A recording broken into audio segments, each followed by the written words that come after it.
وعلى آل سيدنا مولانا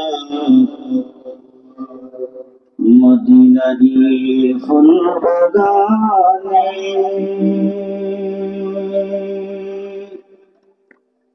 কত ভ্রমর রে রে মদিনারি ফুল বাগানে কত ভ্রমর রে রে খুদার জালা মিটাইয়া কত ভ্রমর ফিরে রে আল্লাহুম্মা সাল্লি আলা সাইয়্যিদিনা মাওলানা মুহাম্মদ ওয়া আলা আলি সাইয়্যিদিনা মাওলানা मोहब्बत बड़ो ला इलाहा इल्लल्लाह ला इलाहा इल्लल्लाह ला इलाहा इल्लल्लाह ला इलाहा इल्लल्लाह ला इलाहा इल्लल्लाह ला इलाहा इल्लल्लाहु मुहम्मदुर रसूलुल्लाह सल्लल्लाहु अलैहि वसल्लम আলহামদুলিল্লাহ উত্তর ওয়ালি ফরহাদ শাহজালাল রহমাতুল্লাহি আলাইহি জামে মসজিদের উদ্যোগে ঐতিহাসিক সুন্নি সম্মেলনের সম্মানিত সভাপতি হযরত মাওলানা রফিকুল ইসলাম জাফরি সাহেব সুফার দিগম্বর সিদ্দিকিয়া সুন্নিয়া দাখিল মাদ্রাসা সহ সভাপতি শ্রদ্ধাভাজন হযরত মাওলানা কারি লুৎফুর রহমান হেলালি সাহেব উত্তর ওয়ালি, জনাব সভাপতি হযরত মোহাম্মদ আব্দুল মান্নান চৌধুরী সভাপতি জামে মসজিদ।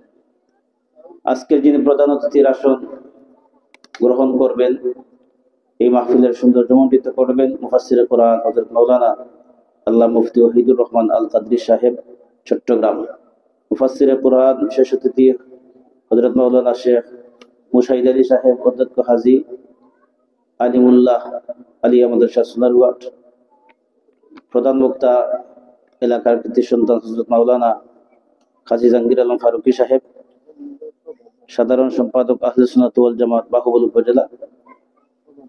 বিশেষ আকর্ষণ এই গ্রামের কৃতি সন্তান আমার প্রিয় স্নেহের ভাই হযরত মাওলানা আহমদ রেজা মারুফ বিল্লাহ সাহেব, অধ্যয়নরত আলহাজ আজহার বিশ্ববিদ্যালয় মিশর।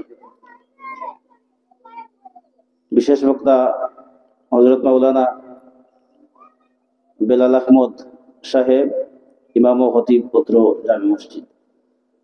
আরো দেশ পরনে নবীন প্রবীণ উলামায়ে কেরাম আলোচনা পেশ করবেন। আজকে উপস্থিত মুআজ্জাজ মুকাররম জাতির মাতার মুকুর রাসাতুল আম্বিয়া সম্মানিত উলামায়ে কেরাম, বাবার সমতুল্য মুরব্বিয়ানে আযম, কলিজার টুকরা যুবক ভাইরা, স্নেহের ছোট ছোট ভাইয়া মাইকের আওয়াজ যতটুকু পর্যন্ত পৌঁছে সম্মানিতা জাবেদা আবেদা সালিহা মুমিনা যাক্কারাল্লাহ ওয়ালা মা উবুনিরা, সম্মানিত হাজিরিন, আমি তো আসলে এলাকার মানুষ, আপনারা ছিলেন আমাদের। আজকের কোরআন হাদিস থেকে গুরুত্বপূর্ণ আলোচনা পেশ করবেন, বাইরের আমাদের অতিথিবৃন্দ আসবেন। আপনারা এখনো যারা বাড়ি ঘরে বসে আছেন, আপনারা দয়া করে আল্লাহর ওয়াস্তে মাহফিলে চলে আসুন। হয়তো জীবনের শেষ মাহফিলও হতে পারে, সারা বছরে একবার সাজানো হয় এই প্যান্ডেলটা। আগামী বছর খেয়ে থাকবো, কে চলে যাব, একমাত্র আল্লাহ ছাড়া আমরা কেউ বলতে পারি না।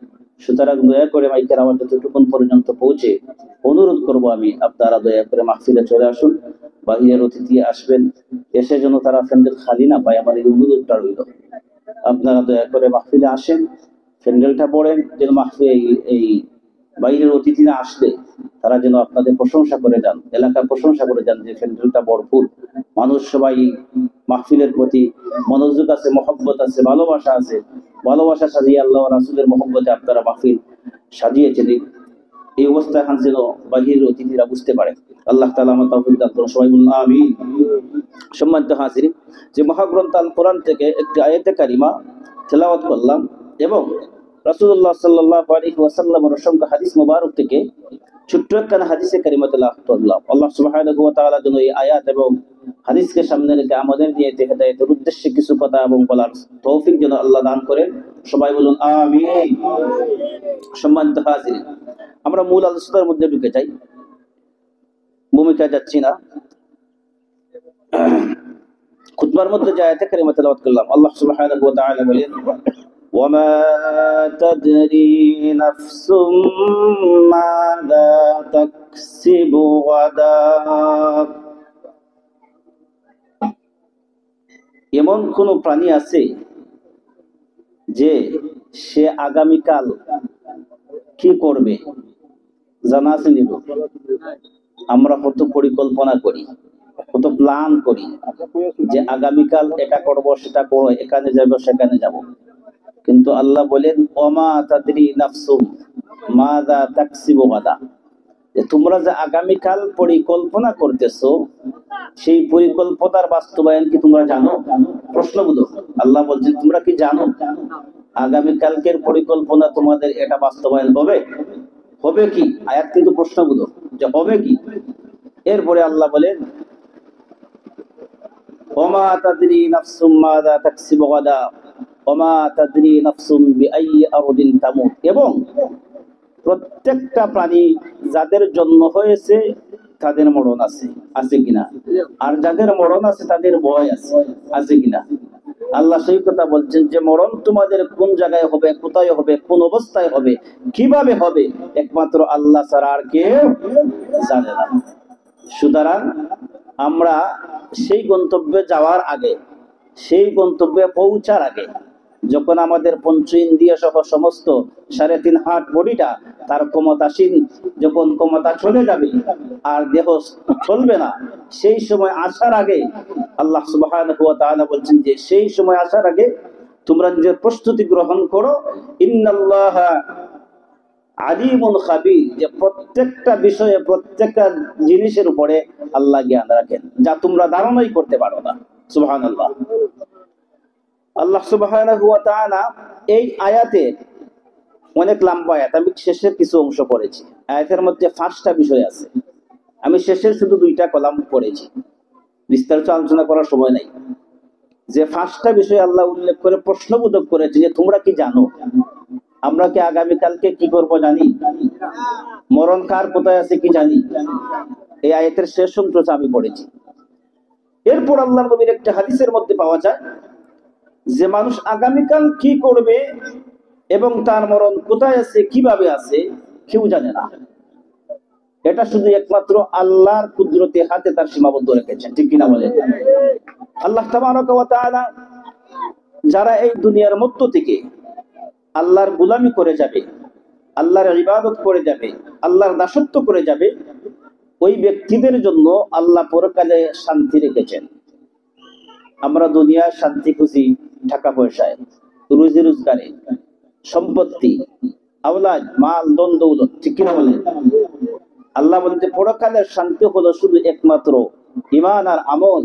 যেই আমল আখলিস দীনাকা ইয়াকফিকাল আমালুল কালিল, আমার নবী বলছেন যে অল্প আমলই যদি হয় আর যে আমলের মধ্যে আল্লাহ ও তার রাসূলের পরিপূর্ণ ভালোবাসা পাওয়া যায়, এই অল্প আমলই আমার উম্মতের জন্য, নাজাতের জন্য যথেষ্ট। সুবহানাল্লাহ। আল্লাহ তাবারাকা ওয়া তাআলা অন্য আয়াতের মধ্যে বলেন তিলকাদ দারুল আখিরাতু নাজআলুহা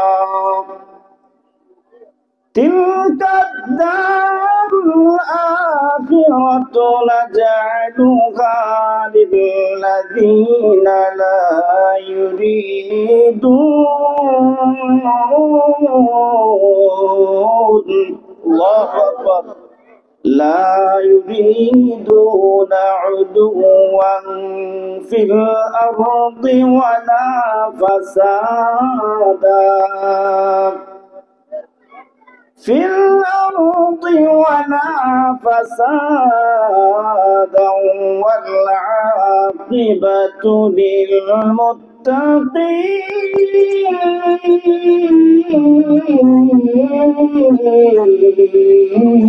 الله أكبر আল্লাহ সুবহানাহু ওয়া তাআলা বলেন আমার দুনিয়ার সমস্ত গুনাহ আর গোলাম বান্দীরা শুনে দুনিয়ার মধ্যে তোমরা আল্লাহর দেয়া যত নিয়ামতগুলো তোমরা ভক্ষণ করছো তোমরা যা খাইতেছো আল্লাহ বলছেন তিলকাদ দারুল আখিরাতু নাজআলুহা তোমরা দুনিয়ার মধ্যে এত নিয়ামত পাওয়ার পরে দুনিয়ার মধ্যে আল্লাহ দেওয়া এত সম্পত্তি এত নিয়ামতগুলা মাথা থেকে পা পর্যন্ত আল্লাহর কোন গোলাম বান্দী যদি আল্লাহর নিয়ামতগুলা গণনা করে রে তার সমস্ত জীবন যাবে আল্লাহর নিয়ামতের একটা নিয়ামতের শুকরিয়া সে আদায় করতে পারবে না ঠিক কিনা বলেন এত সম্পত্তি এত মাল এত ধন এত দৌলত রে বাবা আমার আল্লাহ দিয়েছেন এই দুনিয়ার মধ্যে কত সম্পত্তি কামাই করলাম মাল দৌলত আওলাদ সব কিছুর জন্য নিজের জীবন বিসর্জন করে দিলাম কিন্তু পরকালের জন্য কি জিনিস আমরা রেডি করলাম কামাই করলাম যদি রাত্রিবেলা সারাদিন কি করেছি বিছানার মধ্যে যাওয়ার পরে যদি বালিশের মধ্যে মাথা রেখে একবার চিন্তা করি নিজের হাতের মধ্যে কলম নেই একটা খাতা নেই যে আজকে ঘুম থেকে উঠার পর থেকে নিয়ে আজকে বিছানায় আবার মাথা শোয়া পর্যন্ত আমি কয়টা ভালো কাজ করলাম কয়টা খারাপ কাজ করলাম কয়টা মিথ্যা কথা বললাম কয়টা সত্য কথা বললাম কোথায় কোন সময় আমার সময়টা বের করেছি এই সময়টা যদি আল্লাহর কোন গোলাম আর কোন গোলাম বান্দি তার হিসাব করে তার জীবনের সমস্ত হিসাব তার মুঠের মধ্যে চলে আসে ঠিক কিনা বলে আল্লাহ সেই কথা বলে তিলকাদ দারুল আখিরাতু নাজআলুহা লিল্লাযিনা আমার গোলাম বান্দি এত নিয়ামত দেওয়ার পরে এত জিনিস তোমাদের মধ্যে আমি মহব্বত করে দেওয়ার পরেও তোমরা পরকালের জন্য কি রেডি করেছো কবরের জন্য কি কামাই করেছো কবরের জন্য তুমি কি আল্লাহর কাছে যে দাঁড়াইবে ময়দানে মাহশরে কি আল্লাহর সামনে এমন আমল রেখেছো তোমরা কিভাবে তোমরা কি করে তোমাদের আমলটা সাজানোর জন্য পরকালের জীবনটা সাজানোর জন্য কি আমল তোমরা রেডি করেছো আল্লাহর সামনে দাঁড়াইবে আল্লাহ সেই কথা বলিয়া সেই আয়াত নাযিল করে আমরা নাম শুনেছি ওমর ইবনে আব্দুল আজিজ ইসলামের মধ্যে ঐতিহাসিকগণ যাকে পঞ্চম খলিফা হিসাবে আখ্যায়িত করেছেন জানা আছে আপনাদের ওমর ইবনে আব্দুল আজিজ যাকে ইসলামের ইতিহাসে পঞ্চম খলিফা হিসাবে আখ্যায়িত করা হয়েছে এবং ওই ওমর ইবনে আব্দুল আজিজের শাসন আমল যখন ছিল ওই শাসন আমলের সময় ওমর ইবনে আব্দুল আজিজের তার শাসন আমলের সময় বাঘ হরিণ এক ঘাটের মধ্যে পানি পান করতো কেউ কারো উপরে আক্রমণ করতো না সেই ওমর ইবনে আব্দুল আজিজের জীবনীগুলা আল-লুগাতুল আরাবিয়্যা ইত্তিসানিয়া প্রত্যেকটা আলিয়া মাদ্রাসার আলিম বিভাগের মধ্যে প্রথম পাঠ আরবি প্রথম পাঠ আল-লুগাতুল আরাবিয়্যার মধ্যে ওমর ইবনে আব্দুল আজিজের জীবনী লেখা হয়েছে ওই হযরত ওমর ইবনে আব্দুল আজিজ ওনার মৃত্যুর আগে তিনি একটা ঘটনা উল্লেখ করেন মাওয়াইজে সিরাজের মধ্যে এই ঘটনাটি লেখেন ওমর ইবনে আব্দুল আজিজ একদিন তার নিজের আপন আত্মীয় একজনের জানাজায় চলে যাচ্ছেন ওমর ইবনে আব্দুল আজিজ জানাজার পাশ দিয়ে যখন যাচ্ছেন জানাজায় যাওয়ার আগে পাশের মধ্যে একটা কবরস্থান দেখলেন নীরব নিস্তব্ধ কবরস্থানের দিকে চলে যাচ্ছেন হযরত ওমর ইবনে আব্দুল আজিজ যখন কবরস্থানের পাশের মধ্যে গেলেন যাওয়ার পরে উনার কানের মধ্যে একটা আওয়াজ আসলো রে ওমর আমায় কবরের পাশ দিয়ে তুমি চলে যাচ্ছ তুমি কি একবার জিজ্ঞাসা করলে না যে আমার পাশ দিয়ে চলে যাচ্ছ তোমার কত বন্ধু কবরে চলে গেল তোমার কত আপনজন আমি কবরের মধ্যে আসলো তোমার কত রক্তের মানুষগুলো আমি কবরের মধ্যে চলে আসলো তোমার কত নিকট আত্মীয় যারা তোমার আপনজন ছিল রে ওমর আমি কবরকে জিজ্ঞাসা করলে না আমি কবরকে তুমি বললে না আমি এই কবর তোমার আপনজন রক্তের সাথে বন্ধুদের সাথে কেমন আচরণ করেছি হযরত ওমর ডাক দিয়া বললেন রে কবর তাহলে তুমি আমাকে একটু বর্ণনা দাও, তুমি আমাকে একটু বলো আমার আপনজনের সাথে তুমি কি ব্যবহার করেছো, আমার রক্তের মানুষের সাথে তুমি কি ব্যবহার করেছো, আমার বন্ধুদের সাথে তুমি কি ব্যবহার করেছো রে কবর, আমাকে একটু বর্ণনা দাও। তখন হযরতে ওমর ইবনে আব্দুল আজিজকে কবর ডাক দিয়ে বলছে, তাহলে তুমি শুনো রে ওমর, আমি এমন একটা কবর, যেই কবর তোমার বন্ধুদের সাথে এমন আচরণ করেছি, আমি তাদের কাফন আমি ছিঁড়ে ছিঁড়ে কান কান করেছি, আমি তাদের রক্তগুলা চুষে খেয়েছি, আমি কবর রে ওমর, যেই কবর তোমার বন্ধুদের শরীরের গুস্ত গুস্তা চুবে আমি খেয়েছি, আমি এমন একটা কবর রে ওমর, তোমার বন্ধুদের সাথে এমন আচরণ করেছি, যেই আচরণ গুলা তার এক একটা হাড্ডিকে আমি ভেঙে চুরমার করে দিয়েছি। হযরতে ওমর সেই কবরের আওয়াজ তিনি শুনলেন, কবরকে বললেন, রে কবর, জানি না রে এত ভয়ঙ্কর কবর, কবরের আযাব যে এত ভয়ঙ্কর, কবর যে এত ভয়ঙ্কর জায়গা। হযরতে ওমর তখন ওনার আপনজন যে নিকটাত্মীয় যার জানাজায় যাবেন, জানাজার সময় নিকটবর্তী হয়ে গেলে এমত অবস্থায় তিনি বুঝলেন, মানুষ জিজ্ঞাসা করলো, এ ওমর, তোমার আপন মানুষ, অথচ তুমি সবার আগে জানাজায় অংশগ্রহণ করার কথা, কিন্তু তুমি ওমর সবার পিছনে তুমি জানাজার মধ্যে অংশগ্রহণ করলে, তার কারণটা কি? হযরতে ওমর ডাক দিয়া সমস্ত জানাজায় শরীক হওয়া মানুষদেরকে, মুসল্লিদেরকে বললেন, রে মুসল্লিগণ, শুনো শুনো শুনো, আমি কেন আমার লেট হয়েছে, কেন আমার দেরি হয়েছে। আমি ওমর ইবনে আব্দুল আজিজ, আমি জানাজার মাঠে আসার সময় দেখলাম নীরব নিস্তব্ধ কবরের পাশ দিয়ে আমি চলে যাচ্ছি, ওই কবর আমাকে নাম ধরে ডাকে আর বলে, রে ওমর, শুনে যাও শুনে যাও শুনে যাও, তুমি আমার পাশ দিয়ে চলে যাচ্ছ, অথচ তোমার বন্ধু বান্ধব কবরে কেমন আছে, তাদের সাথে আমি কি ব্যবহার করেছি।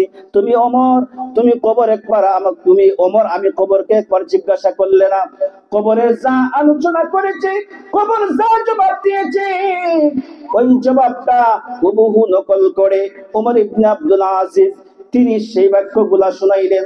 শুনেন মুসল্লিগণ, শুনেন জানাজায় অংশগ্রহণ করাকারী মুসল্লিগণ, শুনো রে শুনো, আমি কবরের পাশ দিয়ে যাচ্ছি, তখন সময় কবর আমাকে সম্বোধন করে বলছে, কবর আমাকে ডাক দিচ্ছে আর বলছে, রে ওমর, তোমার বন্ধুদের সাথে কি ব্যবহার করেছে শুনো। কবর আমাকে বলছে, আমার বন্ধুদের কাফন গুলা ছিঁড়ে ছিঁড়ে কান কান করে দিয়েছে, তাদের শরীরের রক্ত গুলা চুষে খেয়েছে, তাদের শরীরের প্রত্যেকটা গোশতের টুকরা গুলা চিবিয়ে চিবিয়ে খেয়েছে, এমনকি তাদের প্রত্যেকটা হাড় গুলা শরীরে চূর্ণ বিচ্ছুন্ন করে কবর খাইছে রে। সেই কবরের সাথে আমি কথা বলার জন্য আমার দেরি হয়ে গেছে। হযরতে ওমর সমস্ত মুসল্লিগণকে এই কথা বললেন, মুসল্লিরা অবাক হয়ে গেল। এরপর ওমর বললেন, শুনো তোমরা, আমার মরণের সময়, আমার মৃত্যুর সময় অল্প টাকা তিনি দিলেন, দেওয়ার সময় তিনি বললেন যে আমার ওই অল্প টাকা দিয়ে যেন আমার কাফনের ব্যবস্থা হয়। ওমর ইবনে আব্দুল আজিজের অল্প টাকা যখন তিনি দিলেন, তাদের মন্ত্রীবর্গের মধ্যে দেওয়ার পরে হযরতে ওমরকে তারা প্রশ্ন করছে, রে ওমর, আপনি এমন একজন বাদশা, এমন একজন শাসক, এমন একজন ন্যায়পরায়ণ, এমন একজন ইনসাফওয়ালা একজন শাসক, আপনার এত ইনসাফ আছে, যেই ইনসাফের কারণে বাঘ এবং হরিণ একই ঘাটের মধ্যে পানি পান করে, বাঘ কখনো হরিণের উপরে আক্রমণ করে না। এত ইনসাফ ছিল হযরত ওমর ইবনে আব্দুল আজিজের। তারপর তিনি বললেন, আমার যে অল্প টাকা দিয়েছি তোমরা আমাকে কাফন দিবে। ওনার মূর্তিবর্গ গুলা বলল যে অল্প কাফন, আপনি একজন বাদশা, অল্প টাকায় কি আপনার কাফন হয়? কম দামি হয়ে যায় না? একজন বাদশা, একজন রাজা, একজন ইনসাফওয়ালা ব্যক্তি, অথচ ইসলামের ইতিহাসে যাকে পঞ্চম খলিফা হিসেবে আখ্যায়িত করা হয়েছে, সুবহানাল্লাহ, সেই ওমর ইবনে আব্দুল আজিজ তিনি বললেন যে আমার মন্ত্রীবর্গ শুনো শুনো, আমাকে যদি তোমরা দামি রেশমি কাপড় দিয়ে তোমরা আমাকে দাফন করে আমার কাফন লাগাও, আর সেই দুনিয়া থেকে আমি যাওয়ার পরে যদি আমি ওমর কবরে যাওয়ার পরে যদি আমি শান্তি পাই না, আমার আল্লাহ যদি আমাকে শান্তি দেয় না, আমার আল্লাহ যদি আমার সাথে ইনসাফ করে না, তাহলে এই দামি কাপড় দিয়া আমার কাফন দিনে কি আর কোনো লাভ হবে? আল্লাহু আকবার। হযরত ওমর বললেন যে আমার মন্ত্রীবর্গ শুনো শুনো রে, দুনিয়ার দামি কাপড়, দুনিয়ার দামি বিছানা, দুনিয়ার দামি বাড়ি, দুনিয়ার দামি গাড়ি, গাড়ির জায়গায় গাড়ি রয়ে যাবে, বাড়ির জায়গায় বাড়ি রয়ে যাবে, রাস্তার জায়গায় রাস্তা রয়ে যাবে, কিন্তু মালিক কবরের মধ্যে যাইয়া ঘুমাইবে। সুতরাং আমি ওমর ওসিয়ত করে গেলাম, আমাকে অল্প টাকার কাফন দিয়া যেন আমাকে দাফন করা হয়। আমার আল্লাহ যদি আমার সাথে ইনসাফ করেন, কবরে যাইতে আমার দেরি হবে, আল্লাহ জান্নাতি বিছানা দিয়া আমাকে শান্তি দিতে দেরি করবেন না। মরণ থেকে যতই পালাও মরণ তোমায় লইবে গিরি, মরণ থেকে যতই পালাও মরণ তোমায় লইবে গিরি,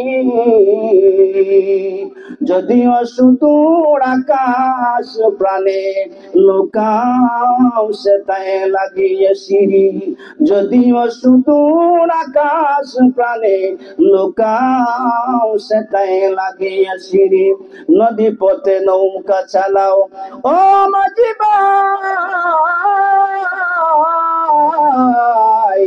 বেলা ডুবে যায়,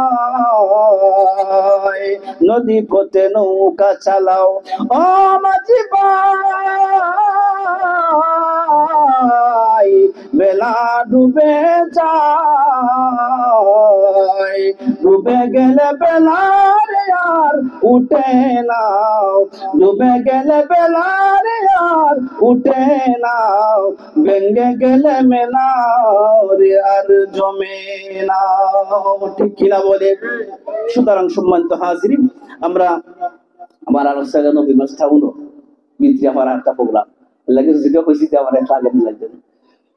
আমি আর দীর্ঘায়িত করছি না, ইমাম সাহেব আলোচনা করবেন, যা আলোচনা করলাম আমরা শ্রবণ করলাম, রব্বুল কারীম যেন কবুল করেন। আপনারা আমার লাগি দোয়া করবেন, আমি আপনার লাগি দোয়া করব। আখির দাওয়ানা আলহামদুলিল্লাহি রাব্বিল আলামিন। আসসালামু আলাইকুম ওয়া রাহমাতুল্লাহি ওয়া বারাকাতুহু।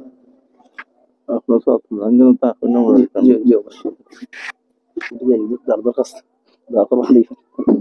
মাশাআল্লাহ, মাশাআল্লাহ, আলোচনা শেষ করেছেন আমাদের কাছে।